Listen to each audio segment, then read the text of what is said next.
It's not just a quick fix. It's the heart of man has been ripped out of the educational system. I'm talking about the heart that God put in man. That's been subverted.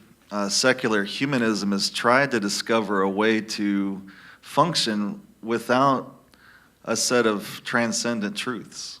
And it's a ridiculous premise to try to compare something to that which is being compared. There's nothing outside of it. It must be something beyond it to compare it to for there to be truth. And so that's our problem at this point is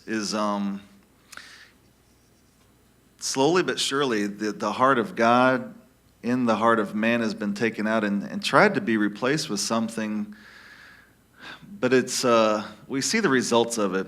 I highly recommend this book. It's called The Abolition of Man by C.S. Lewis. And he, years ago saw this taking place.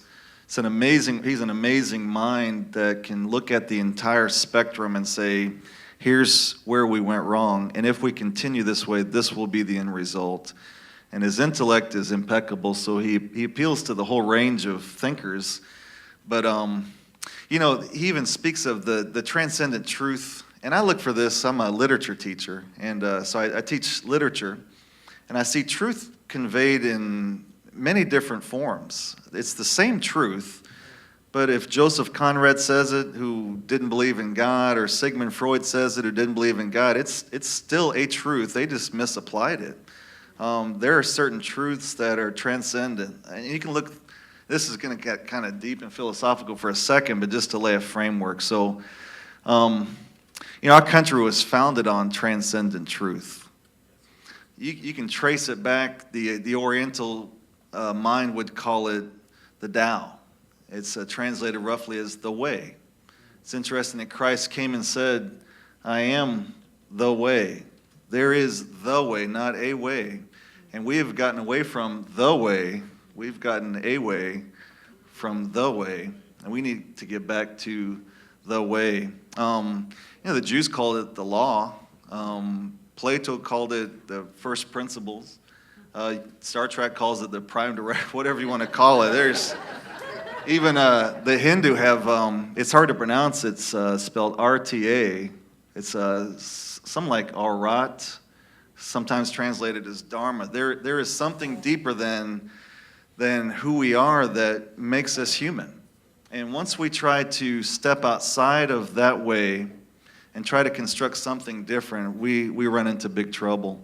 The end result is man defines who man is, and it really just depends on who's in power and who's in control. And so the problem, education's been subverted by secular humanists.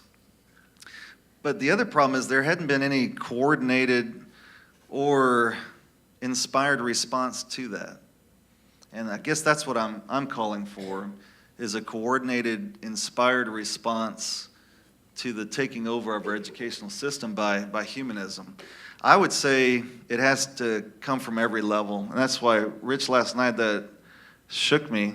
It's been in me, but I really believe, and man, there's a whole new curriculum that has just been implemented in Hillsborough County. It's funded by Bill Gates because he's got money, paid $16 billion, and it's called Springboard.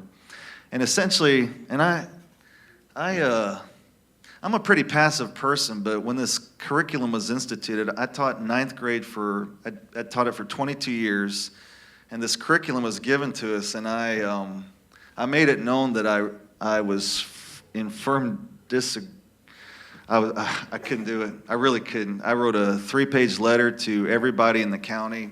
I spoke to the ones that are in charge of it, and thank God, it just worked out that there's enough AP Lit classes I teach now that I'm not even teaching that because I refuse to do it.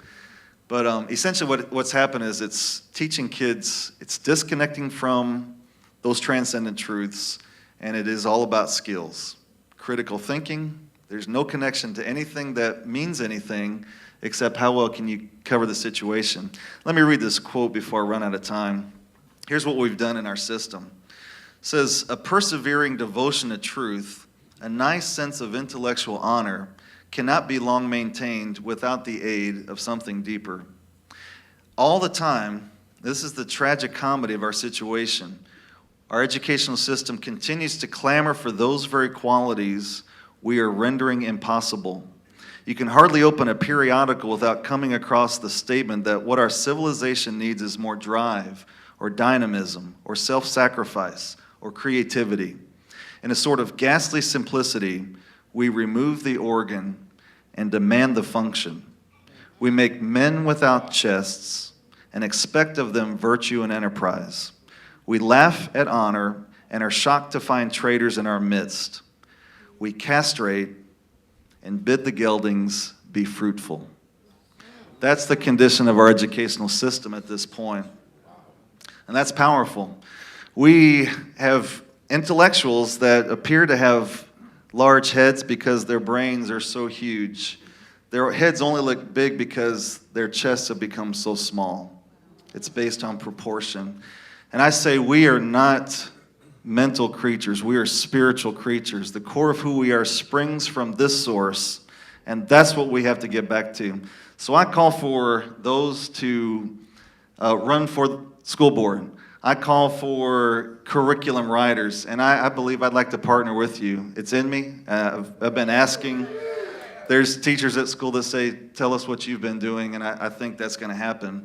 We need writers to write pieces of literature that speak of transcendent truths that are excellent literature. They're not just Christian stuff, but they are excellent pieces of literature that demand a critical mind to peer through them and see the transcendent truth that inspired them. We need movies, because do you believe as society goes, so goes the schools? Then we need our society to change if we want our schools to change. We need educators, obviously, administrators, those that are fathers in the faith that will go into the school not as a career but as a ministry, that will be fathers to the fatherless, because it'll break your heart if you just walk through my school today to see those that wander with hopelessness and emptiness, with nothing really to rely upon. Everything has been stripped from them. And we need families. We need families with godly fathers and mothers to raise children that will go into those schools and spread the truth. That's the radical call. And the last thing I'd like to say is there has been a sounding of a trumpet.